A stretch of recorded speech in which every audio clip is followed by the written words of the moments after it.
Olá, pessoal do Sétimo Ano, tudo bem com vocês? Estamos aqui para mais uma aula de redação.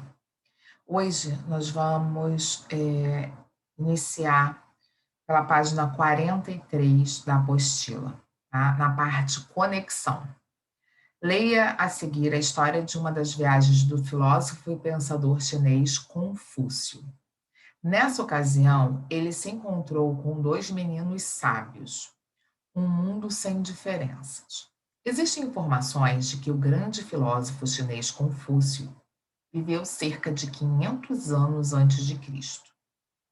Ele pertencia a uma família de nobres e costumava viajar com seus discípulos para lugares distantes com o objetivo de levar o maior conhecimento possível a outras pessoas.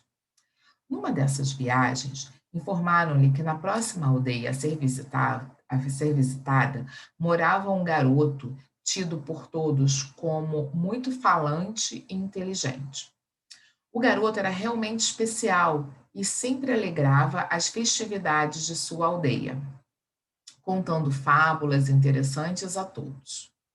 Sua fama era tão grande que Confúcio quis se encontrar com ele antes mesmo de iniciar as atividades planejadas. Chegando à casa do menino, Confúcio fez questão de conversar longamente com ele. A conversa estendeu-se por várias horas e, quase no final, o assunto foi dirigido para as diferenças existentes na Terra. Como era estranho admitir que a superfície do planeta era realmente uma combinação, aparentemente disforme e sem sentido, de altitudes diferenciadas, como, por exemplo, montanhas tão altas que nunca perdem sua cobertura de neve eterna ao lado de vales, planícies e até mesmo lagos e rios. Já que estavam falando sobre essas coisas em tom de brincadeira, os dois, juntamente com os discípulos, que assistiam à conversa passaram a imaginar como construiriam o mundo caso tivessem tal chance. O menino defendeu fortemente a ideia de que a sua terra seria perfeita, isto é, sem acidentes geográficos, com a mesma altitude, sem montanhas, lagos ou depressões. Confúcio encerrou a conversa e o menino mais inteligente da aldeia ficou vangloriando-se de sua própria ideia. Se ele fosse Deus, criaria um novo planeta perfeito, sem diferenças. Caminhando um pouco mais, no meio da rua, Confúcio viu, ao lado de um pequeno córrego, um menino brincando, por coincidência, de idade próxima à do menino sábio da aldeia. Confúcio foi até lá conversar com ele e, brincando, perguntou: Que tal se você me ajudasse a acabar com as desigualdades do mundo, inventando uma nova terra em que não houvesse diferenças entre as montanhas, os rios, os lagos e, quem sabe, até entre as pessoas? Por um instante, o menino ficou quieto. Depois de muito refletir, e talvez sem saber direito quem era aquele adulto que passava por sua aldeia, ele finalmente respondeu ao sábio: Por que acabar com as desigualdades? Se achatarmos as montanhas, os pássaros não terão mais abrigo. Se acabarmos com a profundidade dos rios e dos mares, todos os peixes morrerão. O mundo é muito vasto, muito rico, cheio de oportunidades. Por isso, deixe-o com suas diferenças. Né? Esse menino foi mais sábio do que qualquer, né, do que qualquer sábio, né? Por quê? Porque exatamente isso. Como é que a gente pode, né, querer que tudo seja igual, né? O que que a gente vai ter, né, de motivação? Porque o diferente motiva a gente, não é isso? O diferente faz com que a gente tenha vontade, de descobrir mais, de crescer, de lutar, de vencer. Se tudo for igual, se tudo for muito fácil, né? Qual vai ser o sentido da vida? Né? Como ele falou aqui, os pássaros. Se você né, tirar a montanha, né, se você, por acaso, arrancar as árvores, deixar tudo igual, sabe o que vai acontecer? Onde é que esses pássaros vão viver? Né? Como é que as plantas vão existir? Ah, como é que vai ficar? Vai ficar tudo cinza o nosso planeta? Não é isso? Então, assim, foram belas as palavras desse menino. Número 1, vamos lá? As diferenças da Terra são definidas por Confúcio e pelos meninos? Explique. Elas não são definidas, não é isso?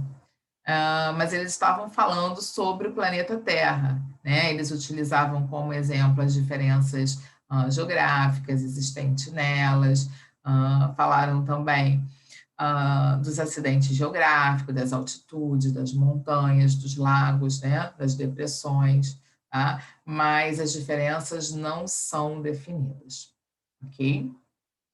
Número 2. Como o primeiro menino pensava que deveria ser a Terra? Bom, o primeiro menino, né, que era o menino sábio, pensava que a Terra deveria ser perfeita, tá? Ou seja, sem acidente geográfico, com a mesma altitude, sem montanhas, lagos ou depressões, né? Então não deveria ter nada, deveria ser tudo igual, tá? Você imagina, eu pelo menos tenho uma sensação ótima quando eu passo perto das montanhas, né, com aquele verde. Você imagina aquilo tudo plano, sabe? Sem vegetação, sem nada, não é? Como eu falei anteriormente, tudo cinza, sem tons, muito triste. 3. E o segundo menino? Para o segundo menino, né, o mundo não deveria ser modificado. As diferenças deveriam ser mantidas, pois, como ele disse, o mundo era vasto, rico e cheio de oportunidades. Existe oportunidade para todo mundo, sabe? Existe chance para todo mundo. Uma hora ela chega.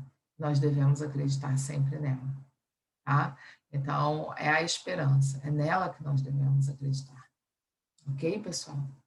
Então, por mais que tenhamos dificuldades, né, que estejamos passando por algum problema, nós temos que ter esperança. É nela que nós temos que jogar todas as nossas forças e irmos em frente, tá, gente? Então, não perca a esperança nunca. Eu acho que esse texto veio para trazer um pouquinho de, né, ah, o ser diferente é importante, cada um pensa de um jeito, então o seu pensamento, juntamente com o meu pensamento, com o do outro, né, vai fazer com que nós consigamos caminhar, e isso é importante. E a esperança, ela nunca deve ir embora, ok? 4. Por concluir com a reflexão do segundo menino, o texto parece defender qual das duas visões a respeito das diferenças. Justifique sua resposta. O texto aparenta defender a tese de que não há razão para abolir as diferenças, ou seja, não há razão para acabar com as diferenças. Pois, além de concluir o texto com a reflexão e a explicação, né, do segundo menino, tá, o que ele quis dizer é que juntos construiremos um mundo melhor. É isso? Sem diferenças, né? Não tem como, porque nós precisamos dessas diferenças, como eu falei anteriormente, para que haja motivação, né? Para que as pessoas tenham vontade de crescer, tenham vontade de poder lutar, não é isso? Bom, pessoal, depois, na página 45, tem um pouquinho de quem foi Confúcio. Confúcio foi o mais famoso filósofo e pensador político da China e viveu entre 522 e 579 a.C. Seu nome verdadeiro era Xiu Kung, mas ele se tornou conhecido como Mestre Kung. Dependendo dos ideogramas utilizados, essa expressão podia ser grafada em chinês de diversas formas. Aí tem aqui Kung Fu Tzu, Kung Tzu, Kong Fuzi, Kong Gizi. Deve ser isso, gente. O que explica porque os jesuítas europeus latinizaram o nome do sábio para Confúcius, por volta dos séculos XVI e XVII. Demonstrava grande conhecimento nas mais variadas áreas de história e aritmética, a poesia, música e caligrafia. Infelizmente, Confúcio não deixou nenhuma obra escrita, mas seus discípulos coletaram pequenos provérbios do mestre, além de diálogos com ele, e os reuniram em um texto intitulado Lun Yu, os Analectus. Ok, pessoal? Isso é mais uma informação para a gente conhecer, né, esse filósofo, esse pensador, que, de acordo com os discípulos dele, deixou, né, alguns provérbios, né, alguns diálogos, algumas mensagens, com certeza, que ele tenha passado na época em que esteve nesta terra. Ok? Bom, pessoal, quero lembrá-los também sobre o nosso livro, A Droga da Obediência, tá? Do Pedro Bandeira, editora Moderna. Nós já vamos começar a falar um pouquinho sobre este livro, então eu gostaria que vocês providenciassem o mais rápido possível, tá bom? Aguardo vocês na segunda-feira. Um ótimo final de semana. Um beijo e até lá. Tchau, tchau, pessoal.